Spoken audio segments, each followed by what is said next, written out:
Balik na naman yung vlogger's friend Kitrol. And for today's video, today is August 2, 2025 guys. And ayan ang update sa kwarto ni Ate Baleng. Isang ano lang yan guys, isang panel lang, isang ganyan lang muna ang ito, from door to ganun lang muna ang kaya kong pinturahan for today's video. Yan yung mga primer namin. Sinerch ko guys kasi tingnan nyo, hindi siya ganun ka pantay-pantay. I mean, hindi siya ganun ka finished. Sinerch ko naman sa Google. Siyempre, Mr. Google lang tayo umaasa sa mga ganitong bagay. Sabi nila, okay lang naman pala na hindi siya pantay, hindi siya ganun ka finished ba, yung ganun. So, ayan, medyo okay na tayo. And then, ngayon, pipinturahan ko na siya nung Greek Villa na gusto ni Ate Baleng sa buong wall niya. Then, ito daw yung gusto niya magiging Bengal blue house something. Gusto niya ito, yung side ng headboard niya, yun lang daw yung magiging blue. So, ayan, dahil naka-off tayo ngayon guys, ngayong Saturday, mag-paint tayo. Kapag may time pa ako, try ko rin i-primer na yung ibang side. Pero, ayun nga. Yung about sa paint guys, yun nga, Sherwin-Williams. First time kong buksan to ngayon. Medyo may amoy siya. Pero hindi siya ganun katapang. And then, ayun, buti na lang hindi mainit ngayon. Medyo maulan ngayon guys. Hindi ko alam kung may bagyo. Pero medyo maulan. Ayun, naka-open lang yung windows ni ate para mawala yung amoy niya. So, ayun, start na natin yung pagpipaint ng room ni Ate Baleng.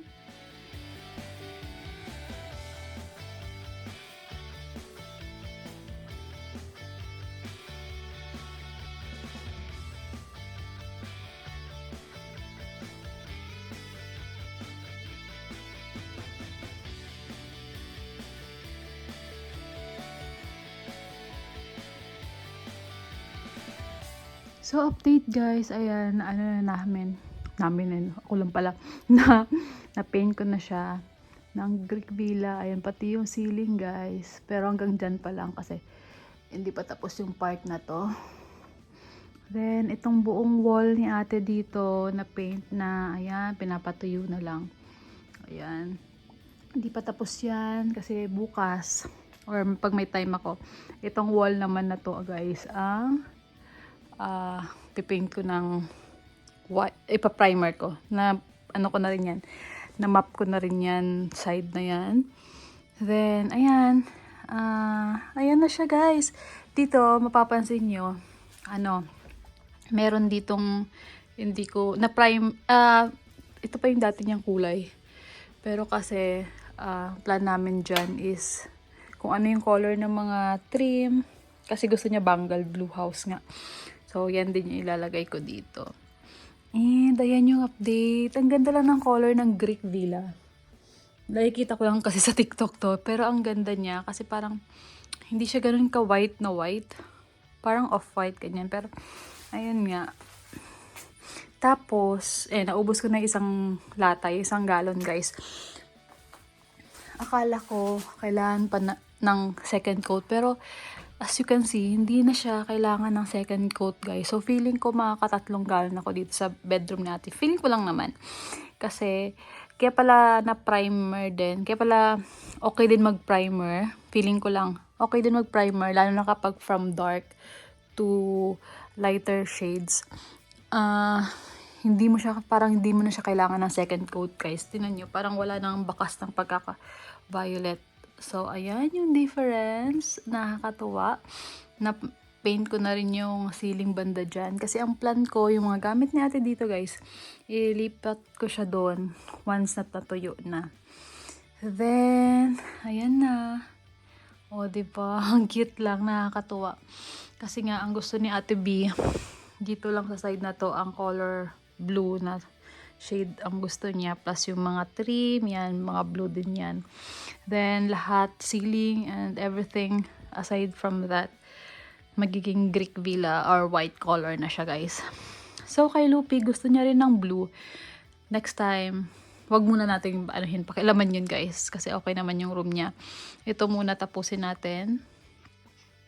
Para, nakakapagod din guys, nakakapagod din, in fairness, ano tawag dun? Mag-paint. Pero okay lang, nag-enjoy ako. Parang feeling ko acts of, ano ko yun, tawag dun? Yung love language ko ang service, acts of service, parang ganun ba tawag dun. So, ayan, nakakatuwa. Then, ito, plan ko rin kasing palitan to ng color black. Ang dami kong plano dito sa room ni ate. Kasi, wala, only girl, and syempre, si ate Balang yan. Ayan. Hi guys! So, today is August 5, 2025. And yan, i-continue natin tong part na to para sa paint. Yan din, primer lang muna. Kasi yan, tapos na. Tapos na yung side na yan guys. So, dito naman tayo sa side na to. Mahaba-haba pa. Malaki-laki pa tong pipinturahan natin. Napasubo yata ako dito sa kwarto ni Ate Baling. Pero yun, simulan na rin natin.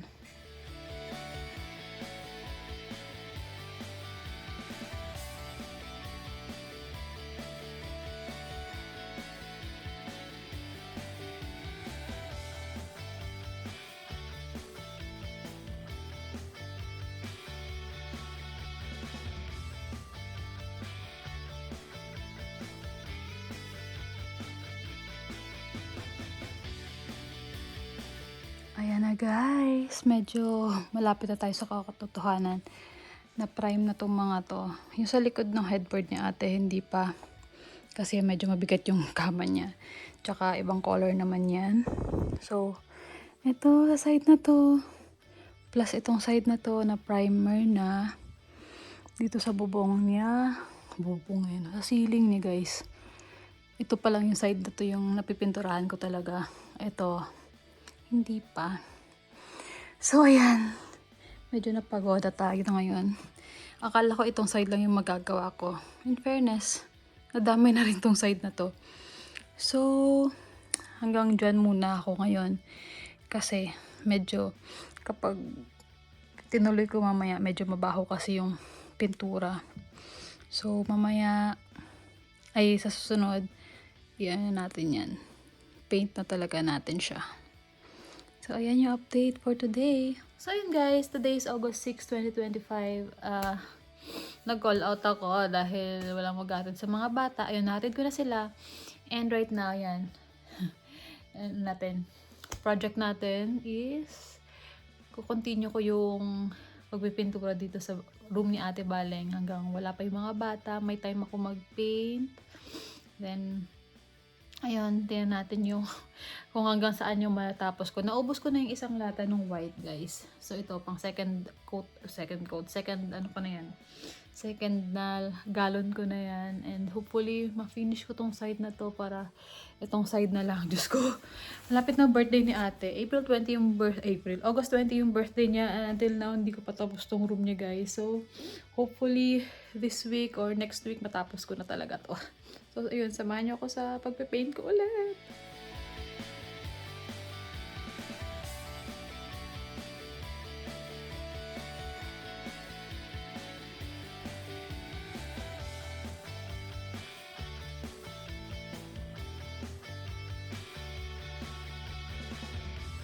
So, hi guys! Ito na naman, August 14 na tayo. Hindi pa rin tayo tapos dito sa kwarto ni ate. Ayan na lang naman, isang wall na lang ang kulang. Then, yung ceiling dito, ayan, konti na lang. Tsaka yung mga trim. Trim matawag dyan, yung mga nasa side. Ayan, hopefully matapos ko na guys yung room ni ate before siya mag-birthday. 6 more days. And may galap pa kami ngayong weekend. Thursday ngayon, and this weekend, lalayas na naman kami. And hopefully, bago kami lumayas, matapos ko na to guys para wala na akong isipin. So, ayan, simulan na naman natin yung pagpipintura. Guys, update. Ayan o, konti na lang. Ito na lang yan, hanggang dyan. Tapos yung mga dito kasi hindi ko na maabot ng brush. Ayan, yung mga gilid-gilid na yan. Ano na lang yan. Konti na lang talaga. Tsaka itong wall na to na magiging blue daw. Tapos yung mga trim. So, ayan na lang yung kulang dito sa room ni ate guys. Tingnan nyo. Ayan. Excited na ako matapos. Hopefully today matapos ko to. Kahit yung side na yon para yung mga trim na lang talaga. So, ayan. Simulan na natin ang ating DIY. DIY. Ang ating painting dito sa room ni ate, guys. Guys, ang ayoko lang talaga dito pag binubuksan ko tong pintura, mabaho pala siya. Yung primer, hindi siya ganun kaamoy. Pero itong mga pinturang to, mabaho siya. Amoy pintura talaga. So, ayan nga. Hindi ko alam kung nabanggit ko to. Ito yung gamit ko, guys. Yung Sherwin-Williams Showcase. Ayan. Kasi ito yung pang third, tawag dun, pang third gallon ko ng Greek Villa, yung color na to, yung parang white, ganyan. Ito yung pang third gallon ko para sa room ni ate, bale. Nung pagbili ko nito, kasi dalawa lang yung binili ko ng previous na ganitong color.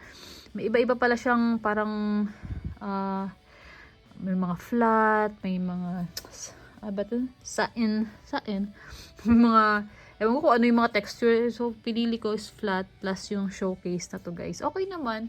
Feeling ko, tama naman yung choice ko. Siyempre, hindi naman tayo marunong sa paint. So, ayan.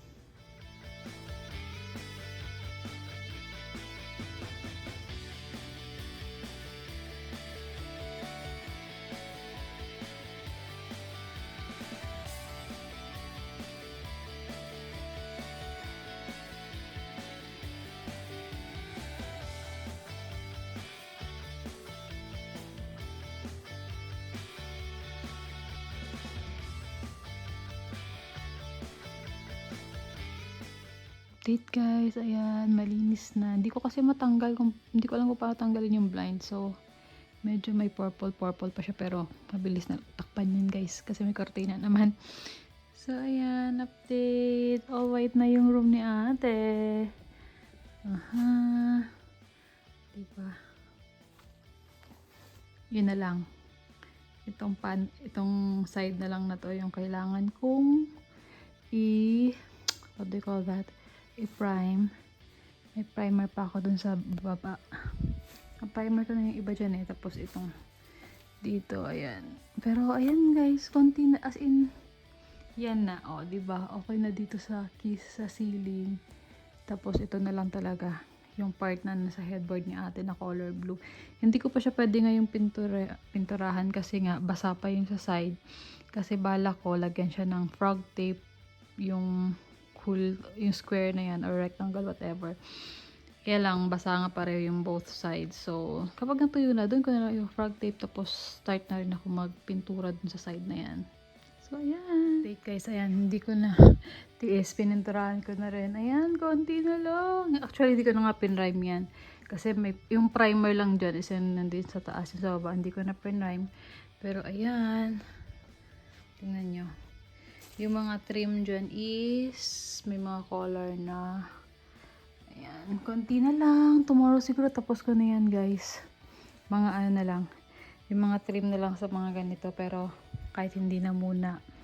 Pero at least by Friday, by tomorrow, ayan na siya, guys. By Friday. Thursday pa lang ngayon. So by Friday, by tomorrow, matapos ko na yan. Meron na yung maganda na yan siya. Maganda na yan siya. Konti na lang yung mga edit, ganyan. So, ayan ang ating update sa kwarto ni Ate Baling, guys. So, ayan, guys, update dito sa bahay ni ate. Tapos na natin yan. Gawin yung kanyang wall. Ayan. Puti na. Yung ayan na lang talaga. Itong mga trim na lang. Actually, ito. Yan na lang yung kulang.